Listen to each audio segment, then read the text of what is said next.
தமிழ்நாட்டோட உரிமைகளை திமுகவில் மட்டும்தான் காப்பாற்ற முடியும்னு நிரூபிச்சுட்டு உங்க முன்னாடி கெத்தா நின்றுகிட்டு இருக்கிறேன். இந்த முத்துவேல் கருணாநிதி ஸ்டாலினை மோடி அவர்களால கண்ட்ரோல் பண்ணவே முடியாது. அதனாலதான் அடிமை அதிமுக ஆட்சியை தமிழ்நாட்டில் நிறுவ வேண்டும் என்று பார்க்கிறார். பாஜக கிட்ட குரல் கொடுக்க வக்கீலாத பழனிசாமி என்னை பார்த்து கேட்டு இருக்கிறார். நான் காரில் போகும்போது கிரிக்கெட் பார்த்தது தப்பான். பழனிசாமி அவர்கள காரில் போகும்போது கர்ச்சி வச்சுக்கிட்ட முகத்தை மூடிக்கிட்டு போனீங்களே, அதுதான் கேவலம். நேரடியாகவும் சரி, மாநில கட்சிகள் மூலமாகவும் சரி, மறைமுகமாகவும் சரி, பாஜக உள்ளே புகுந்து உருப்பட்ட ஒரு மாநிலம் கூட இந்தியாவில் கிடையாது. அப்போ பாஜகவுக்கு அட்ரஸே இல்லாத தமிழ்நாட்டில் என்ன நிலைமை ஆகன்னு மட்டும் கொஞ்சம் எண்ணி பாருங்க. இப்படி நான் செயல்படுத்தி வர திட்டங்களை எல்லாம் பெருமையாக சொல்லி உங்ககிட்ட நான் வாக்கு கேட்க வந்திருக்கிறேன். திராவிட மாடல் 2.0க்கு நீங்கள் ரெடியா? நம்முடைய தமிழ்நாட்டினுடைய ஒட்டுமொத்த வெற்றிக்காக நாம் போராடுகிறோம். பாஜக என்பது ஒரு அழிவு சக்தி. அதை உள்ளே விட்டால் நம்ம மாநிலமும் இருக்காது.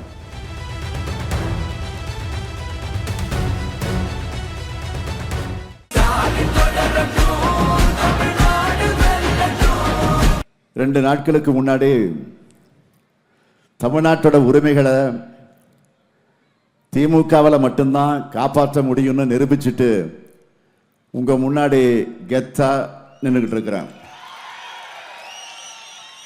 இப்ப சொல்லுங்க, திராவிட மாடல் 2.0க்கு நீங்க ரெடியா? நீங்க ரெடியா? ஒட்டுமொத்த தமிழ்நாடும் ஓகே சொல்லிட்டாங்க. கிருஷ்ணகிரி ரெடியா? ரெடியா? நன்றி. காங்கிரஸ் கட்சியினுடைய தேசிய தலைவர் மரியாதைக்குரிய மல்லிகார்ஜுன் கார்கே அவர்கள் வந்திருக்கார். நம்மோட மதச்சார்பற்ற முற்போக்கு கூட்டணி இந்த அளவு வலிமையா தொடர்வதற்கு அடித்தளமாக இருக்கக்கூடிய மூத்த தலைவர் அவர். அதே போல நேற்று அன்பிற்கினிய சகோதரர் ராகுல் காந்தி அவர்களும் தமிழ்நாடு வந்து பிரச்சாரம் செய்துவிட்டு போயிருக்கிறார். அவர் பிரச்சாரம் செய்கிற போது ஒன்றை குறிப்பிட்டு சொன்னார். இந்த முத்துவேல் கருணாநிதி ஸ்டாலினை மோடி அவர்களால் கண்ட்ரோல் பண்ணவே முடியாது. அதனாலதான் அடிமை அதிமுக ஆட்சியை தமிழ்நாட்டில் நிறுவ வேண்டும் என்று பார்க்கிறார் என வலிமையா பேசிட்டு போயிருக்கிறார். நான் கோவையில் பரப்புரைக்கு போனப்போ நம்முடைய சகோதரர் ராகுல் அவர்கள் திருவள்ளூர் பகுதிக்கும் டெல்டா மாவட்டத்துக்கும் வந்திருந்தார். நான் நாளைக்கு சென்னையில் பிரச்சாரம் பண்ணும்போது அவர் தென்கோடியில் குமரியில் பிரச்சாரத்தில் இருப்பார். சுத்தி சுத்தி நானும் என்னுடைய சகோதரர் ராகுல் காந்தி அவர்களும் எல்லா திசைகளும் நம்ம கூட்டணியுடைய வெற்றியை உறுதிப்படுத்திட்டு வரோம். அதுக்கு மேல வலிமை சேர்க்க வந்திருக்கிற மரியாதைக்குரிய கார்கே அவர்களுக்கு உங்கள் அனைவரின் சார்பில் முதலில் என்னுடைய நன்றியை நான் தெரிவிச்சுக்க விரும்புகிறேன். ஓசூர் வளர்ச்சிக்கு இதை விட துரோகம் இருக்க முடியுமா? தமிழ்நாட்டில் இருக்கிற தொழிற்சாலைகளோட எண்ணிக்கை சமீபத்தில் 40,000 தாண்டி இருக்கு.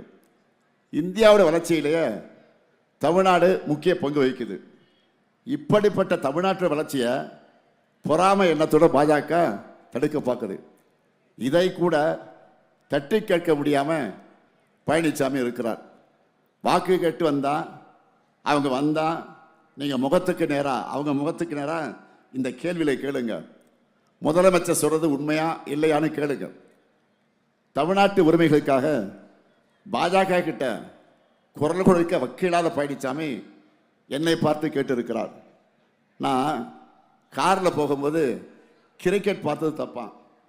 பழனிசாமி அவர்கள காரில் போகும்போது கர்ச்சி வச்சுக்கிட்ட முகத்தை மூடிக்கிட்டு போனீங்களே, அதுதான் கேவலம். இன்னொன்று சொல்லியிருக்கிறார், ஒரு முதலமைச்சர் கிரிக்கெட் பார்க்கலாமா அப்படின்னு கேட்டிருக்கிறார். முதலமைச்சர் கிரிக்கெட் பார்க்குறது தப்பு இல்லை. முதலமைச்சராக இருந்துட்டு தூத்துக்குடியில் 13 அப்பாவிகளை சுட்டு கொண்ட டிவியில் பார்த்து தான் தெரிஞ்சுக்கிட்டேன்னு வெக்கம் இல்லாமல் சிரிச்சுக்கிட்டே சொன்னீங்களே, அதுதான் மாபெரும் தப்பு, மிகப்பெரிய கேவலம். பழனிசாமியை அவருடைய ஓனர் மோடியை பார்த்து தான் கேள்வி கேட்கணும். நேற்று இரவு 8 மணிக்கு பிரதமர் அவர்கள் தொலைக்காட்சியில் பேசியிருக்கிறார். அதை பிரதமர் மோடியின் உரை என்று சொல்வதை விட பாஜக தலைவர் மோடி அவர்கள் அரசியல் உரை என்று தான் சொல்லணும். தேர்தல் நடத்தை விதிமுறை அமலில் இருக்கும்போது தேசிய கொடியின் பின்னணியில் வார்த்தைக்கு வார்த்தை எதிர்கட்சிகளை திட்டி அவர் பேசியிருக்கிறார். தேர்தல் பரப்புரை கூட்டத்தில் பேச வேண்டியதெல்லாம் அரசு சார்பான உரைகளை பேசியிருக்கிறார். இது ஒரு அப்பட்டமான விதிமீறல். டீலிமிட்டேஷன் விவகாரத்தில், சட்ட விவகாரத்தில் நாடாளுமன்றத்தில் முதல் முறையாக தோல்வி அடைஞ்ச பதட்டத்தில் அவர் இப்படியெல்லாம் பேசிக்கிட்டு இருக்கிறார். தேர்தலுக்கு நடுவில் இந்த கருப்பு சட்டத்தை கொண்டு வந்தால் நாம் அசால்ட்டாக விட்டுருவோன்னு நினைச்சார். ஆனால் அப்படியே உல்டாவாக நடந்துருச்சு. தென் மாநில மக்கள் கொதித்து போயிருந்தாங்க. அவர் கூட்டணிக்கு படுதோல்வி உறுதியாகியிருக்கு. அதனால் டேமேஜ் கண்ட்ரோல் செய்ய இப்போ என்ன முயற்சி பண்ணுறார்? மகளிர் இடஒதுக்கீட்டை எதிர்கட்சிகள் தடுக்கிறாங்கன்னு சொல்லி அப்படிப்பட்ட அபாண்டத்தை அவர் செய்து கொண்டிருக்கிறார். இதுவும் வேலைக்கு ஆகலை. தேர்தல் நேரத்தில் அவர் நம்ம மேலே ஏவ நினைச்ச அஸ்திரம் இப்போ பூமாரம் வாங்கி அவருக்கே வினையாயிடுச்சு, முதலுக்கே மோசமாயிடுச்சு. மோடி அவர்களே, it's a too late. April 17ஆம் தேதியோட என்டிஓ கூட்டணியோட சாப்டர் க்ளோஸ் ஆக போகுது. பாஜக கூட்டணிக்கு மெஜாரிட்டி இருக்கிற நாடாளுமன்றத்திலேயே என்டிஏ கூட்டணியை நிலைகுலியும் வச்சிருக்கிறோம். அப்போ பாஜகவுக்கு அட்ரஸே இல்லாத தமிழ்நாட்டில் என்ன நிலைமை ஆகன்னு மட்டும் கொஞ்சம் எண்ணி பாருங்க. தமிழ்நாடு முழுக்க மக்களை பார்த்து சந்திச்சுட்டு தான் நான் தெளிவாக சொல்கிறேன். திராவிட மாடல் அரசினுடைய திட்டங்கள் எல்லா ஊர்லேயும் இன்றைக்கு செம்ம ரீச் ஆகிருக்கு. நான் எந்த வீட்டுக்கு போனாலும் அங்கே பயனாளிகள் இருக்காங்க. நான் பெருமையோடு சொல்கிறேன், இந்த அரசு குழந்தைகள் முதல் முதியவர்கள் வர அனைவருக்குமான நலத்திட்டங்கள் எல்லாம் செஞ்சுக்கிட்டு இருக்கு. எப்படி இதை சொல்கிறேன் என்பதற்கு சில முக்கியமான திட்டங்களை சொல்கிறேன். ஒரு குழந்தை பிறக்கிறதுக்கு முன்னாடியே நம்ம அரசில் பாதுகாப்பான பிரசவம், மகப்பேறு நிதி உதவி திட்டம், ஊட்டச்சத்து பெட்டகம் இதெல்லாம் வழங்குகிறோம். 6 வயசில் இருந்து ஊட்டச்சத்தை உறுதி செய்ய திட்டம், பள்ளிக்கு வந்ததும் காலை உணவு திட்டம், அதையும் இனி 8ஆம் வகுப்பு வரை விரிவுபடுத்த போகிறோம். பெற்றோர் இழந்த குழந்தைகளுக்கு எங்களுடைய ஆதரவு கரம் இருக்குன்னு சொல்லி உதவித்தொகை, படிக்க வைக்க அன்பு கரங்கள் திட்டம், அதே போல் தரமான பள்ளி கல்விக்காக எல்லா அரசு பள்ளிகள்லையும் ஸ்மார்ட் வகுப்பறைகள், எல்லா மாவட்டங்களையும் உண்டு உறவிட வசதிகள் கொண்ட அரசு மாதிரி பள்ளிகள், தகைசால் பள்ளிகள், பள்ளியுடைய உட்கட்டமைப்பை வலுப்படுத்த பேராசிரியர் அன்பழகனார் பள்ளி மேம்பாட்டு திட்டம், இப்படி நான் செயல்படுத்தி வர திட்டங்களை எல்லாம் பெருமையாக சொல்லி உங்ககிட்ட நான் வாக்கு கேட்க வந்திருக்கிறேன். மறுபக்கம் பாருங்க, 4 ஆண்டு ஆட்சி செஞ்ச பழனிசாமி அவர்களால் இப்படி ஒரே ஒரு திட்டத்தை சொல்ல முடியுமா? இப்படிப்பட்ட அவல ஆட்சியையும் திராவிட மாடல் 5 ஆண்டுகள் ஆட்சியையும் நீங்களே தயவு செஞ்சு ஒப்பிட்டு பார்க்கணும். அடுத்து நம்ம சூப்பர் ஸ்டார் தேர்தல் அறிக்கை, அந்த அறிக்கையை பார்ப்போமா? நீ படிச்சிருப்பீன்னு நினைக்கிறேன். இதுதான் தேர்தல் அறிக்கை. முதல் தலைப்பா என்ன வந்திருக்கு? இல்லத்தரசி திட்டம். இந்த அறிவிப்பு ஒன்று பார்த்துட்டு நம்ம எதிரிகள்லாம் கதறிட்டு இருக்காங்க. இப்போ இல்லத்தரசி திட்டத்தில் கூப்பன் தர போகிறோம். கூப்பன் எவ்வளவு? கூப்பன் எவ்வளவு? இந்த கூப்பனை வச்சு என்னென்ன வாங்கலாம்? Washing machine, fridge, TV, grinder, mixie, microwave அவன், இண்டக்ஷன் ஸ்டவ், இப்படி எந்த பொருளையும் வாங்கிக்கலாம். அரசினுடைய அனைத்து உதவித்தொகைகளும் சுமார் 2 மடங்கு உயர்ந்திருக்கு. பால் கொள்முதல் விலை லிட்டர் ஒன்றுக்கு 5 ரூபாய் உயர்த்தி வழங்கப்படும். தொழிற்சாலைகள் அதிகமாக இருக்கக்கூடிய இந்த ஓசூர் போன்ற நகரங்களில் பெண்கள் வேலைக்கு செல்வதை எளிதாக்க 1000 குழந்தைகள் காப்பகங்களை உருவாக்க போகிறோம். தமிழ்நாடு ஏஐ மிஷன் 2.0 செயல்படுத்தப்படும். கிருஷ்ணகிரியில் வேளாண் தொழில் பூங்கா அமைக்கப்படும். கிருஷ்ணகிரி மாம்பழத்துக்கு பிராண்டிங் செய்து சந்தைப்படுத்தப்படும்.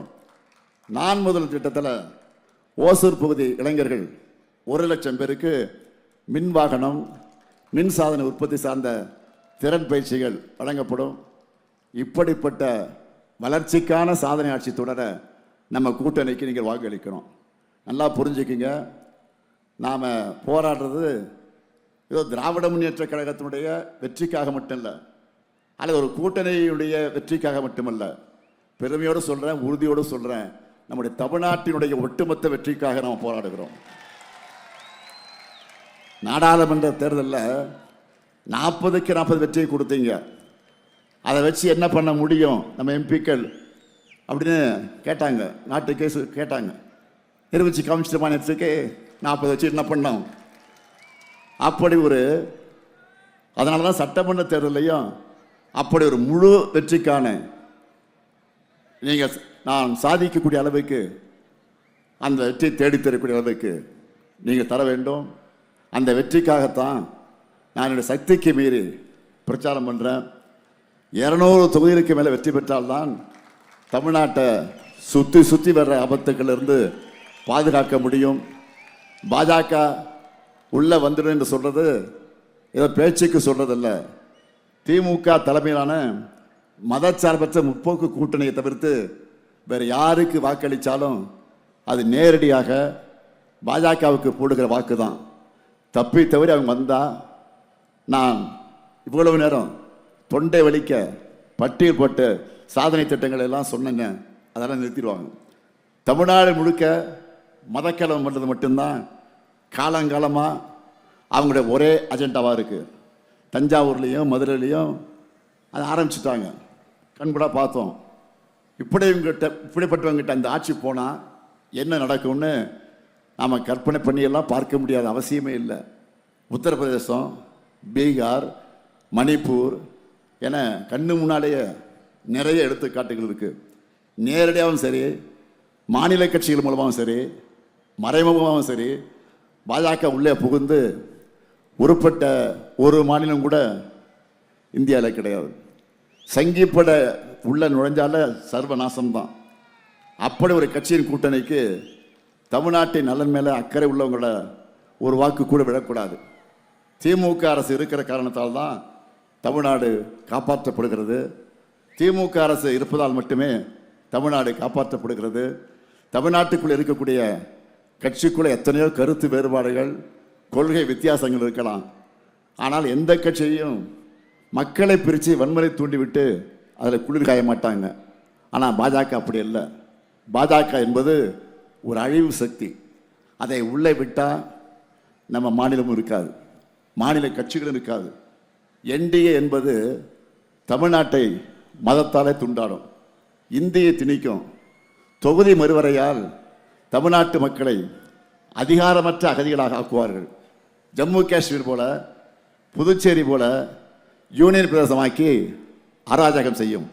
அதனால தான் சொல்கிறேன், தமிழ்நாடு வெர்சஸ் என்டிஏ எனும் இந்த ஜனநாயக போரில் தனிப்பட்ட அரசியல் விருப்பு வெறுப்புகளுக்கெல்லாம் அப்பாற்பட்டு நம்முடைய தாய் தமிழ்நாட்டை காக்க மேடையில் இருக்கக்கூடிய வேட்பாளர் அத்தனை பேருக்கும் அவரவர்களுக்கு உரிய நம்ம சின்னங்களில் மதச்சார்பற்ற முற்போக்கு கூட்டணியை தான் ஆதரிக்கணும்.